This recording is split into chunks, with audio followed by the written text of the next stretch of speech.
analyse de e ko fewndi ma ko feƴƴi iya ndaru na wawiti abotum iya ndaru abbolang may si a eɓɓinɗa e goɗɗum heɗito ni hay si a nunnali kabbotum siɗa eɓɓindirde goɗɗum ko ya eɓɓindire ko fewndi ɗo kon hande ma ko feƴƴi ndara si tawi a trouve une règle dans ça fiya wawarugol projection dans le futur ko arata joni lagine ko 66 ans d'indépendance heɓiɗen fuɗɗiɗen inugol en votana e hoore men joni sa ndaari bi laamu aranu ngu adiɗo laamade o bi o laami ka parti makko anani goɗɗo go no lontimo ka parti ɗon o laamino ɗon ha abbolan o laamino ɗon ha o maayi parti on e lendi hikkuɗo ɗon on ɓay o ari ɓay PUP créama ananuno goɗɗo no lontimo ka hoore PUP o laamino ɗon ha o maayi goɗɗo lontaki mo ɗon hikkuɗo ɗon on lanɗo artoyɗo on kadi wiyaɗo votanaɗo 2010 on ɗon kadi o laamino hoore parti makko on duuɓi ɓuri nogay si o wawi arde ka laamu goɗɗo go ari baleyimo ha joni parti o wawani goɗɗo wawal hettude parti o woni no habbo tum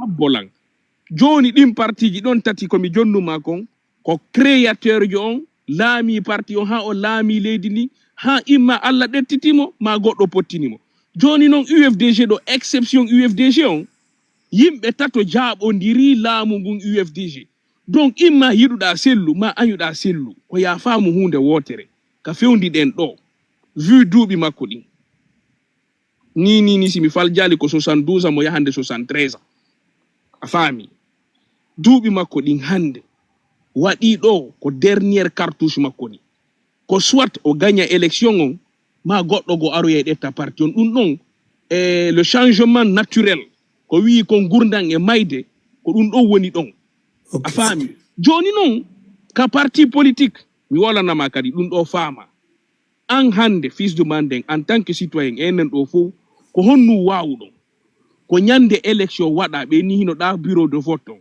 ko yaaru ɗetta kartal ma ngal doyi naata ka isoloir an e isoloir on e hakkunde ma e Allah suɓoɗa mo faalaɗa votande o kono a wawata wonde a tawaka ka nder parti amen a faami inna a dictanayi men ko hombo wonata leader ɗum ɗon ko dictature non ɗon ko gonga ma mara droit votugol ɗum ɗon c'est ton droit UFDG hande menen UFDG hande abbolang no dictande men vous êtes en train de dicter là ce que nous allons faire. Non. Moi, écoute. Non, laisse-moi terminer. Parce qu'il y a 106 personnes qui nous écoutent. Voilà. Les UFDG, quand même, men membres, mais droit vote golben. Si men fala men inne ko grand P wonata candidat men. Guinée njoy goto mara droit de regard wowlugol. Non o wadi odo wadale oda. Andi ko dotuma mardo wowlugol. C'est votre droit. Ko nyande vote on hewti yahon ka isoloir. Sanction men kaner isoloir inno menen me fala ka odo vote non goddo go. OK. On est d'accord. À part ça, ko wonno wowlude ko num men nata hala cholli o wolay do han jango ça nous engage pas. Voilà, on est d'accord. Maintenant, quand on donne à la femme au tir, moi personnellement, je ne suis pas contre que les membres de l'UFDG votent pour leur candidat. Mais ça veut dire que ça donne problème quand, par exemple, l'UFR de Sidia Touré, le UFDG de le RPG de Alpha Condé et le PDN de Lansana Kouyaté, ces quatre personnes-là ne peuvent pas, pour des questions d'éthique, dire que Mamadi Doumbouya ne peut pas se présenter. Bureau. Parce que depuis plus de 20 ans, ils sont présidents des partis politiques. Ce n'est pas de la démocratie, ça. Incroyable bureau. Non. Déjà, même la vérité. Tu ne peux pas faire 20 ans. Tu ne peux pas. Non. Faire Ça n'a rien à voir, en fait. Attends, tu ne peux pas faire 20 ans au sein d'un parti politique en tant que président et dire qu'un Guinéen n'a pas le droit de se présenter aux élections. Non, c'est pas la même chose. Bureau, il y a 100 personnes qui nous écoutent. Oui. Parce que c'est important ce que nous sommes en train de dire. Parce que la femme dire quoi. Awawata Arugol compara parti politique, leader parti politique. Il n'y a aucune disposition dans le règlement ou le statut de l'UFDG qui interdit à Cellou Dalein d'être candidat. On est d'accord. Ok. Mamadi Doumbouya, son serment. Maintenant, prends cette position-là. Kofi Honu, si tu Mamadi Doumbouya, c'est un militaire comme Dadis. Kofi Honu, leader, Yaltuno en 2009, est opposé à la candidature de Dadis. C'est le même cas. Mais faut qu'on l'a c'est une question d'éthique. Il ne peut pas être Awawata Wonugol candidat. Kadi juge en même temps. Oui, mais Lansana Conté a été candidat et président. Cellou Dalein était ministre. Ça a marché, pourquoi? Est-ce que ça... On doit rester dans le passé. Non, maintenant, on est au présent. Le passé nous suit. Toi, tu parles du passé, là. Le passé nous suit.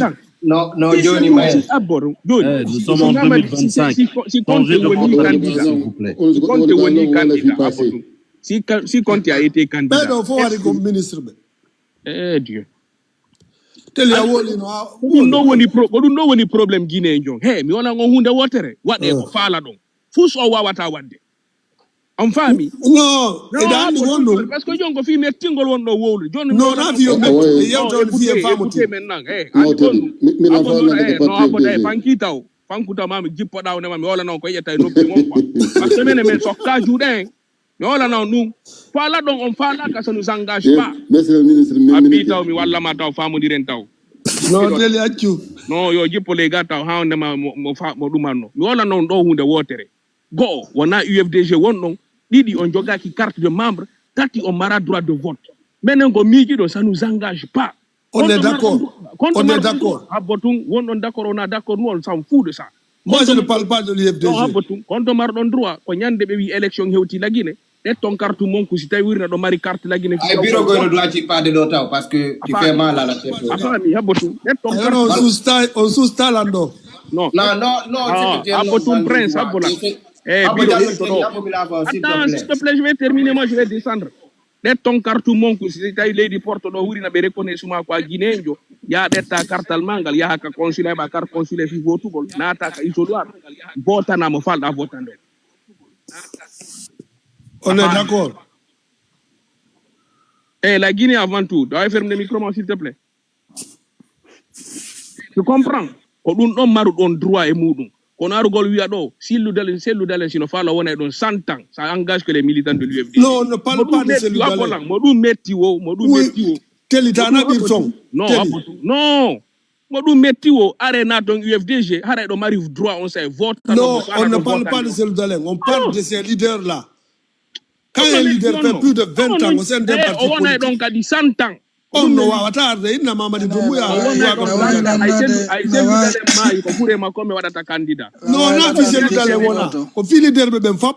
Mais hacca kay leader jogo me wolan s'il vous plaît. wadi 20 ans Cellou wadi 100 ans Attendez, s'il vous plaît. Teli, calme-toi.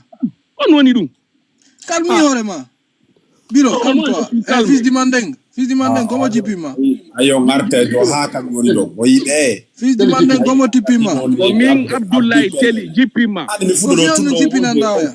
Kimi mo yo kalmo taw. mi tawi ma Hollande. Na bi gena wolde fibe. Ko min Abdoulaye Teli jipima fiya yo kalmo da. Anani Jallo Teli. Moji. Abebi wola na de. Ko fiano jipina ndama chanda do biro. Afami. Biro. Andi on biro. ne yebdo ko anyure quoi. On ne yebdo ko Teli, c'est important. On jama on jentade, c'est important. Mais na yo ngaru do profito e do. Des informations qui fit jama on femme ko des informations hombo. Be wonde ka sere lakdo. awodi wolde question d'éthique jibananen question d'éthique tuma woyda wola dum dono da wolde do piji tawata ça a pas de sens yafuda yo ça a pas de sens question d'éthique ko ina ko question d'éthique antiga ina question d'éthique la wajonde avion Doumbouya qui se présente agenta qui te bawo la wajonde avion ngani mbimbi si Allah je Teli, calme-toi ko mi yoni wolande do min misiki problème éthique là entre guillemets je sais pas mon souhait, je ne sais pas qui se présente. Allah si Mamadi Doumbouya présente. Maintenant, là, il y a un problème. Abotong équité. Non, Amadouba. Tu as mis s'il te plaît, gentleman, qu'on fait la hole de con. Question éthique, ça c'est quelque chose qui est lié à la morale. Maintenant, non, quand l'élection on a yahed. Mamadi Doumbouya, certes, il contrôle presque tous les pays. Quand on a une nomination, il faut. Mais si l'élection yaham, en principe, on part sur le principe que l'élection si yahed. Élection dit, le vote est secret. Ça y est, à voter, entre toi et ta conscience, que non, yalto et ta matin. Est-ce que l'on fait? Doit yalto et ta Mamadi Doumbouya, son nom yimbe. Ces personnes ne sont pas redevables à Mamadi Doumbouya. Mais ils votent en leur âme et conscience, secret, devant le bulletin de vote. Donc maintenant, ce qu'il faut faire, est-ce que le vote sera transparent? C'est-à-dire quoi? Permettre à tous les journalistes de la République de Guinée de publier comme ça se passe au Sénégal, le bureau de vote, de donner les résultats du bureau de vote dès lors qu'on a clôturé le truc. Si le vote est transparent, si les Guinéens décident unanimement de voter pour Mamadi Doumbouya, ce serait démocratique. Pourquoi vous voulez que ce ne soit pas démocratique? Si les Guinéens décident de le sanctionner, bah, ce serait démocratique aussi. Donc, moi, je ne suis pas d'accord avec Telly quand il dit ça, ce n'est pas éthique. Ça n'a rien à voir avec l'éthique. Peut-être il y a une question d'équité, les moyens de l'État par rapport à comment dirais-je, au fait que Mamadi Doumbouya a les moyens de l'État, il a tout avec lui. Mais ça, on peut équilibrer ça. C'est pas une question d'éthique lorsqu'on fait un serment à la population qu'on ne respecte pas son serment. Lorsqu'on accède au pouvoir par les armes et que le sang humain coule et puis après on se présente. C'est pour ne pas créer des précédents à la République de Guinée. C'est pour cela que moi je parle d'une question d'éthique. Et maintenant l'équité entre les citoyens, l'équité c'est une partie de l'éthique. Famille. Quand tu prends l'équité, le concept d'équité là, ça se retrouve dans cette conception philosophique de l'éthique. On doit avoir femme de Amadouba. Il a andi comme on dit de confiance de mi éthique. Il a andi on a fait dire en fait c'est à non. En fait si tu parles comme ça, sincèrement par rapport à l'éthique. Par exemple, si Cellou Dalein gagne des élections, je le souhaite pour vous. Les futures élections et que il a un deuxième mandat à faire. Du coup, il doit pas organiser les élections. Quand il est président, il ne doit pas se présenter. Parce qu'actuellement, à l'époque, il aura le contrôle de l'État aussi. Si c'est dans ce sens. Non. Amadouba, ce sont deux choses différentes. Ce sont deux choses différentes. Déjà, actuellement, nous sommes dans une période d'exception. Afami, c'est une question d'éthique. Ni. Pays même, nous sommes à la croisée des chemins. Il ne faut pas oublier l'histoire de ce pays, enlever cette élection qui se profile à l'horizon dans le contexte historique de notre pays. Ha hande en hebali rupture. Ha hande. Antigrilandi du 58 à maintenant en hebali en rupture mo fala dans le pays mendo. Ko souhaite c'est une élection en tout cas que notre pays soit un état de droit. Johnny, s'il te plaît. En 2010, l'armée ne s'est pas présentée. Mais l'armée a influencé le vote. Toi-même, tu le sais. Tous les Guinéens le savent. Même la personne qui a dirigé la transition, Sekouba Konaté, lui-même, il a fait allusion à son rôle durant cette transition qu'il a dirigée.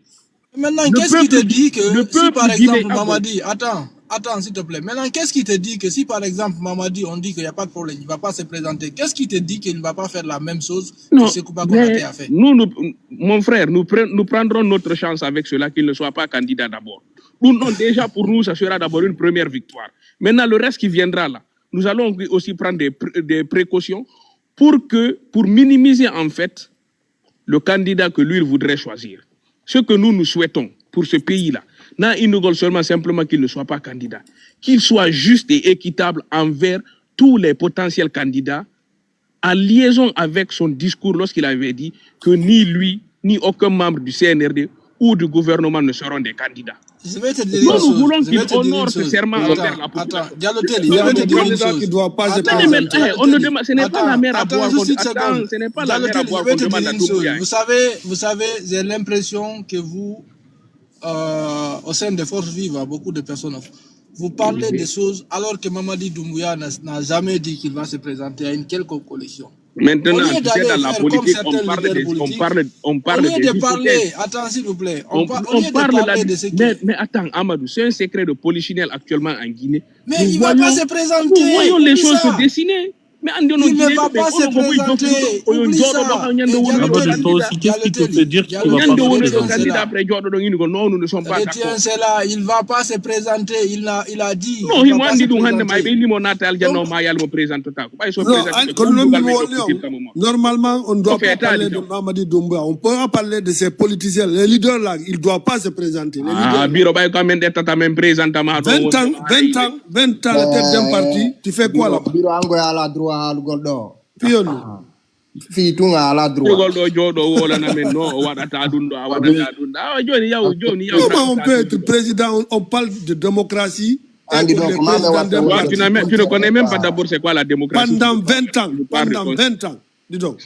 Mais où est-ce que tu as vu dans les concepts de la démocratie normalement, Sidia ne doit pas se présenter. Depuis la Grèce antique au 21e siècle, on a eu des dispositions démocratiques no wi wondema. Si y a une tête parti politique qu'on fait 5 ans, 2 ans, on a eu non, mais c'est trop. Non, c'est parce que la démocratie aussi, il y a la limitation des mandats. Tu t'appesantes sur les 20 ans là. Maintenant, ce que toi tu pourrais faire, c'est de prendre la carte d'un parti politique, partir au Congrès et faire inscrire cette disposition dans les règlements et les statuts du parti politique auquel tu es comment même. Tu deviens membre, c'est aussi simple.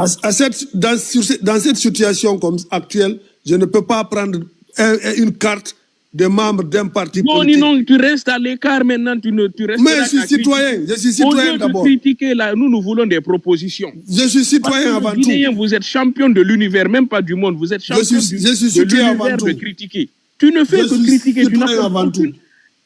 Attends, Koko yo tu den do fou. Hakune mai Allah. Wazabanga 14 personnes qui soromande men film woni film. Abotung modi c'est le dun non c'est le soromako. Et oui no do 94 personnes iditade. Hakune mai Allah et yewti do plus de 1h40 minutes. Ko proposition hombo en waduda. Mais le gende ma proposition goto bi wolantama do. Sidia Touré, Cellou Dalein Diallo, Lansana Kouyaté, Alpha Condé le rebelle là. Ceux-là, proposition. Ceux-là, il ne doit pas nous parler de démocratie. Il ne doit pas dire que Mamadi Doumbouya n'a pas le droit de se présenter. Ce ne sont pas des propositions. C'est une proposition. Non, ce n'est pas une proposition. C'est une affirmation que tu es en train de faire. Je n'ai pas affirmé. J'ai dit je propose. Non. Cellou Dalein Diallo. Non. Sidia Touré. Lansana Kouyaté. Proposition anda. Abotung. Lansana Kouyaté. Abessila, Alpha Condé, ces gens-là ne doivent pas empêcher ou bien dire que Mamadi Doumbouya ne doit pas se présenter. Ça, c'est ma proposition, ça. Ok. Bon. Andi non, Gassi, ko proposition ma on non ka. Mais on a entendu, on prend acte. Allah Jarama, il y a 14 millions de Guinéens. Avec la démocratie, voilà. Si tu as eu majorité, on t'a outil, non? Majorité, on t'a eu.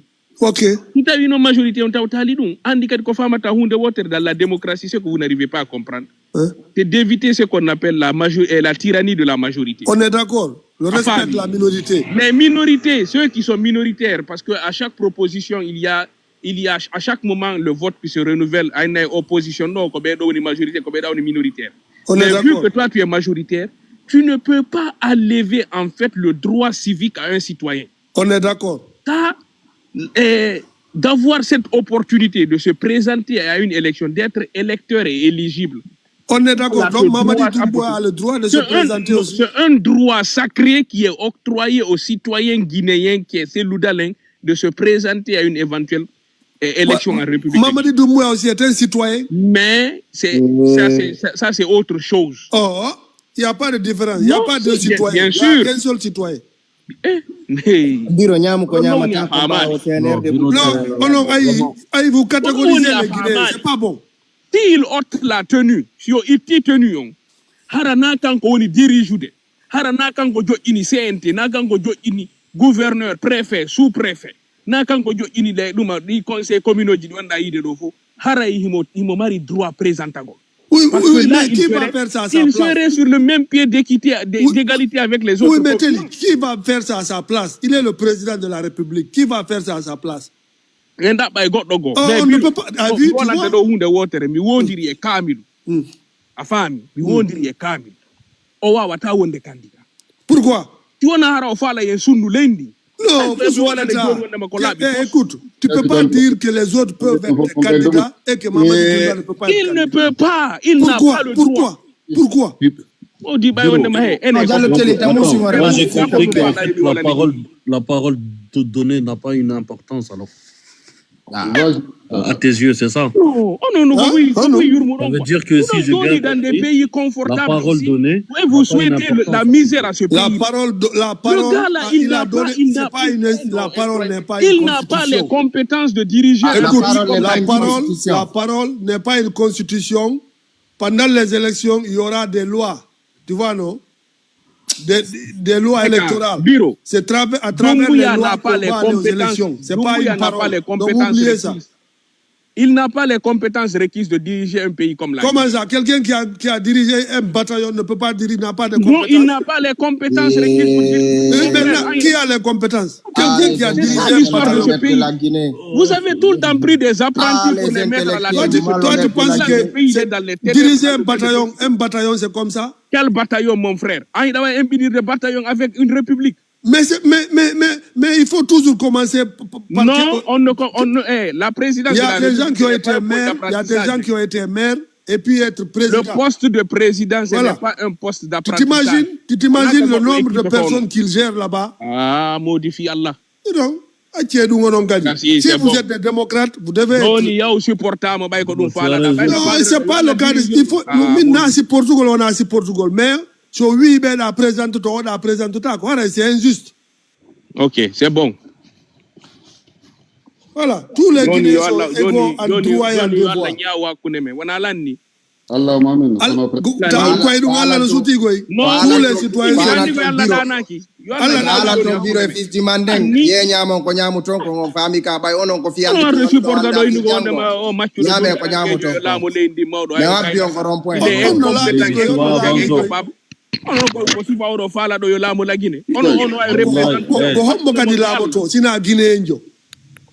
il est incapable, mon frère. Comment il est incapable? Mais où vous étiez lorsque lui il partait prendre ce pouvoir-là? Toi, où tu étais? Moi, je ne cherchais pas le pouvoir. Donc, je veux chercher le pouvoir. Toi, maintenant, tu es d'accord qu'on prenne le pouvoir à République par les armes. Non, mais écoute, il y a des doigts, mais il y en a le maca. Voilà, moi, je n'ai pas insulté quelqu'un ici. Depuis qu'on a commencé. Voilà. Tu as posé une question, où est-ce que nous on était? Est-ce que voilà. tu es d'accord? Vous cherchez le pouvoir à République par les armes? Vous voulez le pouvoir où vous étiez le 21 septembre? C'est ça ta proposition? Proposition non. Non, je te pose une question. Où étiez-vous le 21 septembre? Où étiez-vous? Maintenant, toi, ta proposition est qu'on prenne le pouvoir à République de Guinée par les armes. D'accord, c'est compris. Donc les Guinéens rentrent dans l'armée parce qu'apparemment c'est la seule manière. Ce n'est pas une question d'armée. Si tu veux le pouvoir, va prendre le pouvoir. Mais tu peux pas laisser, quelqu'un ne peut pas se lever, prendre le pouvoir et tu viens, il te donne comme un plat de riz. Comme c'est ça que vous voulez là, on va faire ça maintenant. Le Yurmi quoi? C'est pas possible. Alors,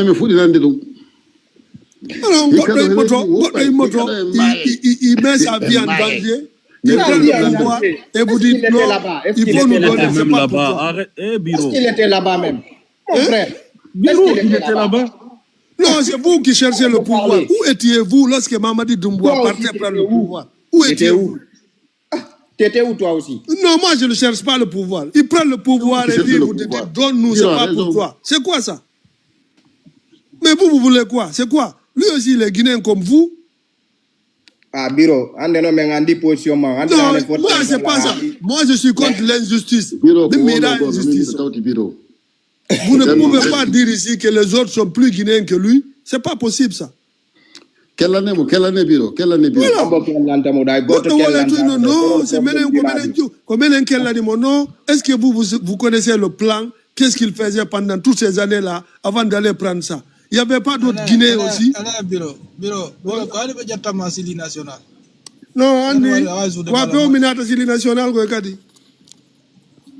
Nan wala wazu de ballon ngani ko attaquant Zouanda. Au milieu misoino. Comme respecter mande ko he. Non, Andy be ta wona ngonga kwa ko fenande tumbe yidi kwa. Damari yakil biro. Ange biro kadi konsibe. Biro chipile gata. Biro ko siddo. Ko fenande me ngala ta wona election. No, ta chipi mo no arrêtez ça. No, ta wadu dun s'il te plaît. Ache chipingo jama briske mangono kadi. On souti des pays do quoi, c'est pas joli. Pas bien. Là on mo me yauta. Na on ni débat, on avec 111 personnes dans parce que débat on foot. Ce débat là, ça c'est pas intéressant. Ya on a bureau la comédie ko. Dela ta konton ko chipingo jama do. Vous êtes d'accord avec lui. C'est le souko des pays do là-bas ka fiu. Anda ngari ko live Non, c'est pas une histoire comme ça. Chipingo logo de brisquement. Ya mo go ka ko no wadi. Ya no Muhammad Kella baika duma modo. Non, na modérateur au compte là.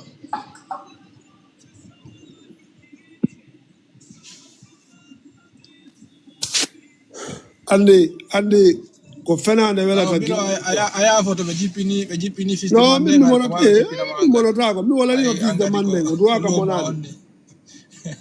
Le Guinée c'est-à-dire qu'il pense que la vie c'est comme ça. Donc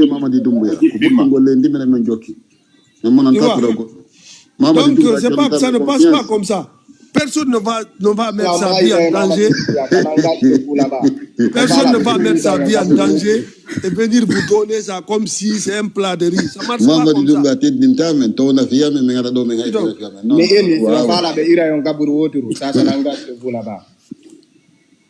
Ange barra do ko yennugo argument fu sa jogaki. Gasi problème ala. Anga yennal do. Hammo bi yenni. Ayenni fop do. Hammo mi woli gonno mi wi. Ay ni mene ko fenande men. Fenande na yennore no. O andini men tun ko jodi den do jinen ko intérêt personnel. No, Sengo woto la woni d'accord e ko biro woni wolde ko. Ay ko Fotengol. Gila ne bina fama ko la question mais Abi s'il te plaît Mandeng fils de Mandeng. Donc ande Sengo woto la woni d'accord e biro ko ni yotule ko. Jama on non jaba gonga ma. Ko gonga biro boy. Abo ami gayna an kadi fils de Mandeng an kan non mi jipinte joni. Donc la woni d'accord e makko Sengo woto. Il y a des personnes mais la Guinée be doit ka inde go doit ka wonde candidat. Binabe kambe doit ka wonde candidat mais be doit ka wino de go doit ka wonde candidat bay ko yoldira ngoga. Selou Dale, Sidia Touré, les personnes qui ont soutenu Lansana Conté jusqu'à ce qu'il meure au pouvoir, be doit ka inde go doit ka wonde candidat la Guinée. Be doit fanku de sidum no wole de fi a fait 3e mandat malum en tout cas pour candidature à vie d'un président en Guinée. Quand on me doit fankude, me doit présenter, il n'y a pas de problème, moi j'ai pas de problème quand il présente. Mais, entre guillemets, ce serait l'hôpital qui se fout de la charité en fait. Parce que quand me wadi, me regrette l'idung hajoni, parce que si me afi, me ari kaduma ka télévision, me ni, me regrette. Petit me wadi ko, il n'y a pas de problème. Donc, me wa be ya fade. Quand hajoni me regrette l'idung wadi ko, à l'époque, c'était mauvais, on a tous constaté que c'était une mauvaise chose.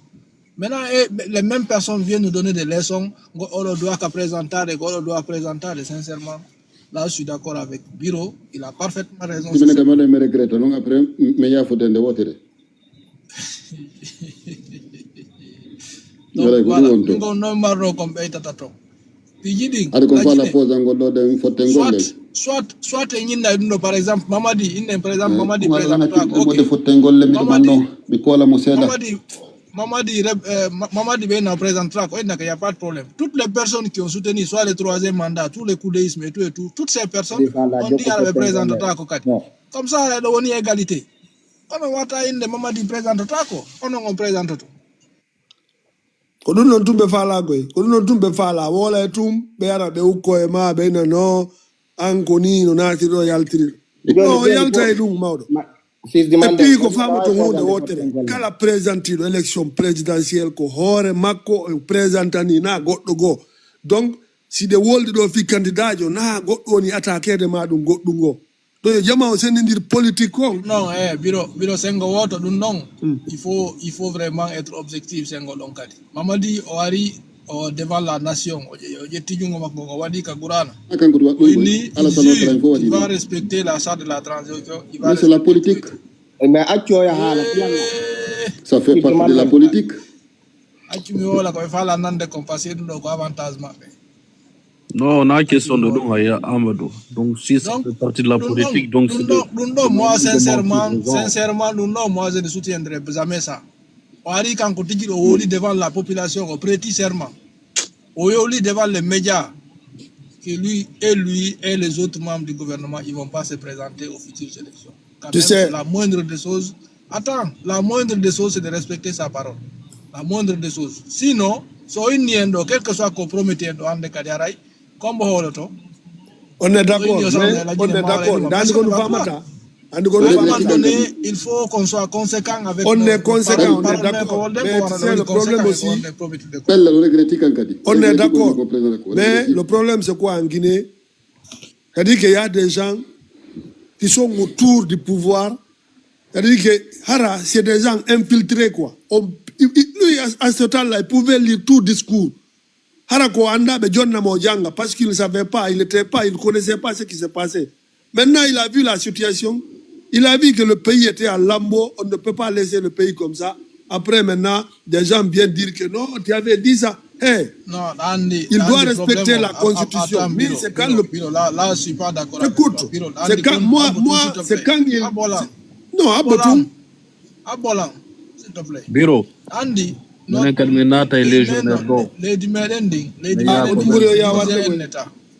diriger un État, c'est pas un village, c'est pas une société comme ça. C'est une nation. Par exemple,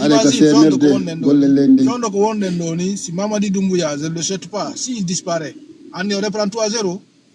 Oui, ça, je suis d'accord avec toi. Tout simplement, mais le pays a toujours été comme ça. En 2007. Maintenant, c'est ça. Qu'est-ce qu'on doit faire pour éviter ça? En 2007, on avait une assemblée périmée. Oublie le passé. Il y a un passé. Oui, mais c'est l'histoire. On était dans le passé avec eux. Mais en politique, l'histoire revient souvent. Attendez, s'il vous plaît. Bureau, maintenant, le passé, il y a eu des erreurs dans le passé. Est-ce qu'on va continuer à rester dans ces erreurs ou pas? On est d'accord, il doit organiser les élections législatives, communales, tout doit rentrer en ordre. Moi, je suis d'accord avec ça. Parce que s'il y a quelque chose, on reprend une nouvelle transition encore, on va perdre combien d'années encore? On ne va pas continuer comme ça. Oui, moi tout ça, moi, il n'y a pas de problème. Il a fallu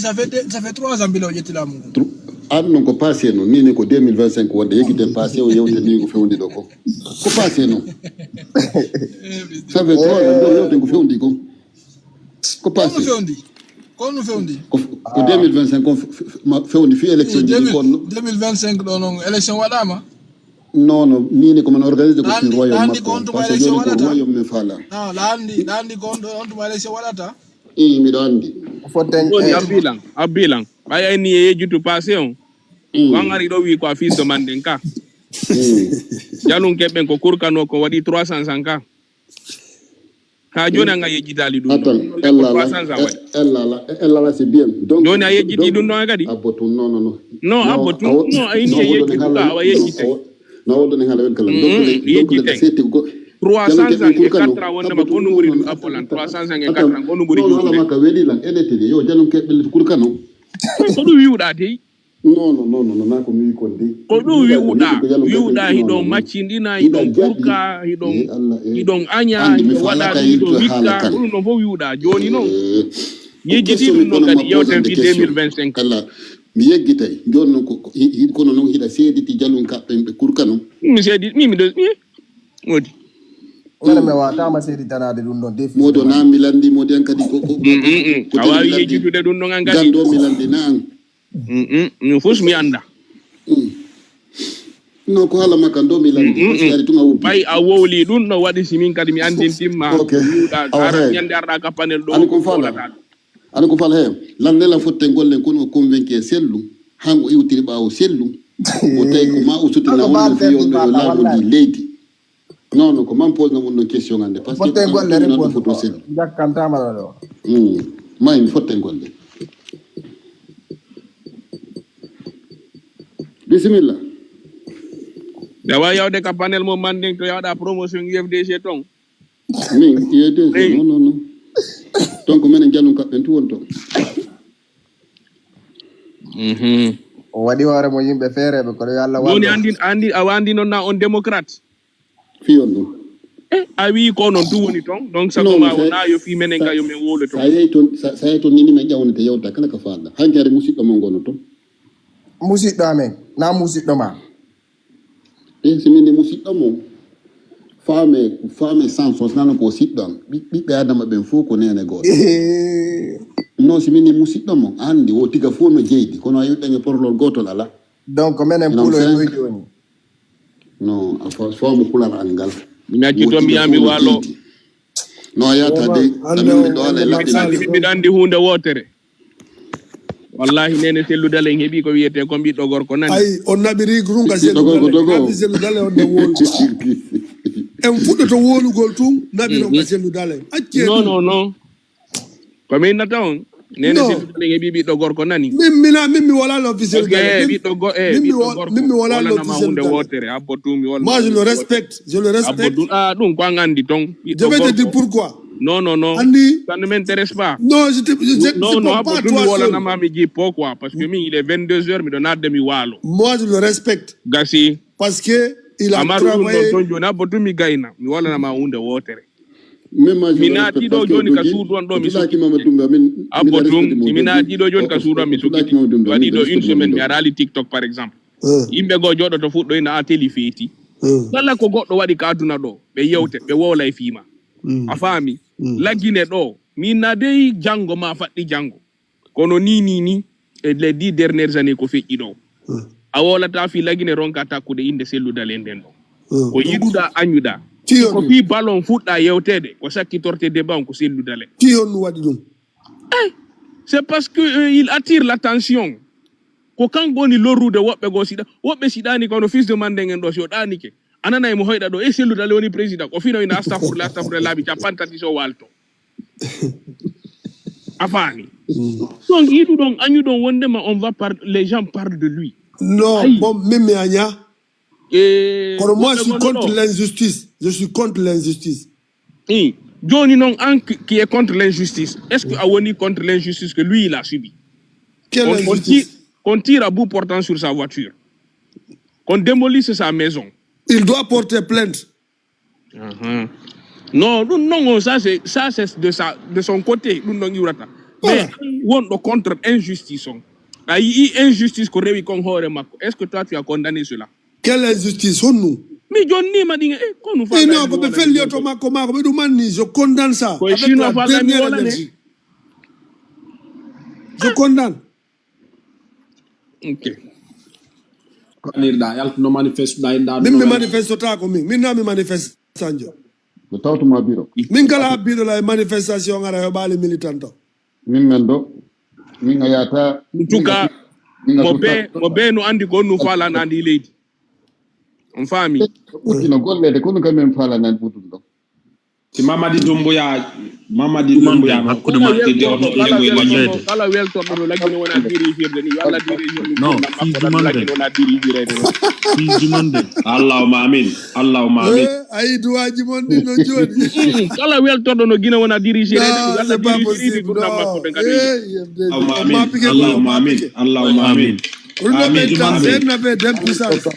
avait d'impuissance akudella mapike mi mapike ta Allah koran ko mi daɓɓata aduna e lahara min hande mapike few wonnama ɗum ayila min teli accireni huɗugol yimɓe ɓen on huuɗi lamɓe ɓen inni laggine no gollede laggine no gera yo Allah géririni gurdam mon accireni duwane joni leydi ndi on huuɗi ha on ronki ɗi ton duwa onon gadi yele non ko leydi ndi ni naki duwa duwa teli ɗum no ɓe falaka ɗum no ɓe falaka ɗum no duwa ɗum min ɗum nangatalam min ɗum biro mi wolane goɗɗum ɗum rewata e kam mi woni abbolan mi wolanama hunde wotere mara ma nditoɗa no do belagi leydi laggine ndi naki duwa andi kombo ni dini duwa ko yimɓe wuuruɓe ɓen e hoore leydi laggine ndi parce que numda en fait non nunɗa ɗum ɗon ko Allah andi ton en numda enen gini innu ka nganga nunɗa a anda ko yimɓe an kanga nunɗa kam par ce que ɗay foti ko fenande woniri ton da ayi ndi leydi abbotum ndi leydi laggine en fof ɓe wuura e mayri mayen Allah lontina woɓɓe go ha ñande bani adama lanni ka leydi ɗo fof ɓe sérieux nan dogi Allah hokkoren balɗe cellal ko ɗum ɗo innuga ɗo balɗe daggaɗo ɗo ɓeyɗo ta koye ñallal ma ɗum annino ono probléme mon si on maapike ko siko to wonɗo yiltorade kadi fuɗɗo ɗon duwaji goo huɗugo si probléme ala o yalta e ɗum telo tala jogtol ma ɗon ko huɗuɗa ɗo ko o yalta e ɗum ɓe jogitora gonɗo mi huuli anni min gonɗo mi huuli yafe fils de mande mi yetnama min ka adna ɗo ko hunde wotere pet mi huuɗi min nafi huɗugol min ko huɗuɗa min ko mi huuɗi mi huuɗatama honto mi huuɗama fi honnu wi huɗa yolle nanga fils de mandeng tawama e muramdu leydi naki du'a ko yimɓe wuuruɓe ɓen ka hoore leydi ni du'a par ce que leydi ndi kayri Allah no tagi ndi timminiri a faami kala ko mi ala takto téléphone am on quoi ɓeydota ko ɗuytota a faami ko ndi happana ɗon kadi ndi wuuray ha ñande ko Allah happani ndi ɗon a faami arsigueji men ni fof ko woni ko ley to Allah ino waɗi toon ɗum ɗon ɓeydota ko ɗuytota ko na fimi seli mi wowli mini ni leydi ndi ene si Guinée fof jooɗike ɗo du'anike la Guinée hannde waɗen ni leydi ndi sadaka ɓeyday jaman e boxing koni ko ngander leydi tanke en sanzani ɓeydota ko ka ko yimɓe woruɓe ɓen ka hoore leydi ndiidi ni du'a wona leydi ndi no barki seede no yimɓe ɓen so huuɗi lamɓe ɓen ko honno guerde ton iɗon huuɗa lamɓe iɗon anani miɗo huuɗamo hande a woni ɗo alaji abbolan ko yo Allah huuɗumo kala wonɗo bonnude leydi yo Allah huuɗu fi makko kala wonɗo bonnude leydi kere ɗum ko probléme huuɗu woti ko probléme yo Allah kala kere wala bonnude leydi mo nangude yimɓe toña yimɓe a faami accudu men ga jallo teli ɗawa yaade ko accudu men mi waɗa boro mbarangamen o awnatitego kadi accudu men booso voilà accudu men quoi mi waɗa boro mbaran o mi yilta ɓe e laawo anndi meɗen saga ɓen ɓeɗo ko accu men sofa ɓe quoi a faami Diallo Teli yo accitame fi Allah mi acciti yongoy wata famotirde Diallo Teli voilà accudu men quoi accudu men booso ɓatum o jaɓata ma waɗa micro ma accitame ɓe e wata onno combo on la pose des questions mandeng wonno répondre question awayno moynoɗa may Allah heɓay mo an fotte golle ñandoyande hiɗa waɗɗo photo sendu komi falama pose ngol ke pour ɗum ƴiwɗa e selkale kono yiɗi ɗamu haka tawta wawa mo supportugol fi yo ardo leydi lajjere ndi question ma on noon ko ɗum noon tun pour le moment min sellu dalen ko programme makko momi yiyon mo jokki a faami fi leydi lagine ko adi mi supporti mo ko par ce que miɗo yii koye gonga woni dardanade fi lagine a faami ta idiyango e makko no yaadi par ce que fi honno miɗo renti toñe ko woni kon wadde lagine mi kadi piiji buy kadi hari seke la supporti mo kono hari mi yaha au fond kono ɓay mi kadi injustice ji wonɗi kadi wadde ɗin kadi hoore makko mi ndaari mi tawi ɗum ɗo ko ngaygu a faami o jokkira en tant que tun ko wi kon tum woni président IFDG on tum a faami ko ɗum walla déterminé à 100% et puis goto watalan seki a watalan hunde explicande komi yiyata erreur sellu fus hay hunde par ce que fi honno yimɓe ɓen toñimo yimɓe ɓen jajjikemo a faami tawa mo e hoore gonga mi ndaaru ɓe jajjiɓo ɓe fof fen maɓɓe on ɓe heɓali fen moƴƴo a faami Djiba Faye ɗo wonno ministre haa ka woni ɗo jaggiɓe mo ɓen fof ɓe naali alhamdulillah ɓe fof ka sakkitorum ɓe fof ɓe jaasa ɓe wona jaasuɓe yimɓe ɓen tawa haajaka e maɓɓe yimɓe ɓen hiɗaɓe woɓɓe naɓe hay ka kasoji woɓɓe maayira no maayiri o faami ko ɗo mi yimi tawi seki yimɓe ɓen toña e mo tuuri parce que fi yonnu mo falana ko moƴƴani leydi lajine ndi kono sigamo ono Mandeng ono fils de Mandeng ɗo hiɗo nder ton a faami ko yo Allah ittoño ɗum ɗon artirawño laawol makko ngol par ce que fi yonnu so laamike o wawa artirde gonon ɗo fof wonon fils de Mandeng kamon laawol ala ton wanna laawol heɓon no wuuri ron ara faami heɓon ndiyan ara sike o yahata ƴogoygol ka ley ka ɗuma ton konno ka pete ley ton faami ara wutte pompi ma on ɗon wuura gurdam maɗa ara sike ko wawɗa wuuride noon takko Arsenal la a faami hara kadi a wuurre noon sans probléme min ko ɗum mimi programme on sike ko wallata ley ndin o ɗum ala innugol sike an ka pullo an ka maninkajo an ko a Mandeng an ko a Jalonke a faami ko fi ley ndin fof ko waɗi minen men jokkimo a fi hunde menen ɗo ni hande selludalen so laamike ɗo ni hande lajjin o sanzi ɗum ɗon o jokki laawol gongol wonagol laawol ngol o wi men o waɗa e ngol min wona kadi première personne fi combattugol ɗum ɗon kadi combatta mo yeetomo tigi tigi on min critique mo min inna tigi tigi on ɗum ɗo moƴƴa ta en toñu goɗɗo faami wota en bago gooto golle leydi son tigi bonni o ñaawire beru ko bonni kon o hetta hakke beru ko bonni kon ko ɗum ɗon ko ɗum ɗon wata moƴƴinde laawi ko ɗum wata moƴƴinde goɗɗo wara innama ɗo kanko mo wadde laawi lajjide kono mo nañirde to hoɓɓe mo maroya to hoɓɓe goɗɗo a yiya no jindani mi lan ɗo ni sukaɓe ni Conakry ɗo a faami hiɓe muti ton ha hande famille maɓɓe anda on to ɓe woni a faami ko ɗum woni fi ɗum a faami ko ɓay ɓeeɗa min ko fi selluɓe lamdin surtout fi bonki ko ɗum noon noon joni noon ko fi on noon so laamike o wara o itta ɗum ɗon fof ɗin piiji ɗon fof a faami o itta bomɓe ɓen ka nder société ko ɗum noon wonto par ce que so justice o yeɗɗi a faami a am fils de Mandeng a weltoto par ce que ara justice on no couvre ma non a gayni abike ma question ma ongoy a yewtiɗo piiji boy kono a yewtalla komi faala kon nanugol kono ɗa simina yewtalla ko faala kon nande min ko wiɗa kon sellu no tooña mi salanakima ɗum ɗo ko landiɗa alan kon ko fi honɗum wonani sellu ka mattan esa fami mi andi mi anda sa famal yewtere nde ma sa anda programme sellu on en tout cas goɗɗi mum no iwtiri ɓawo ma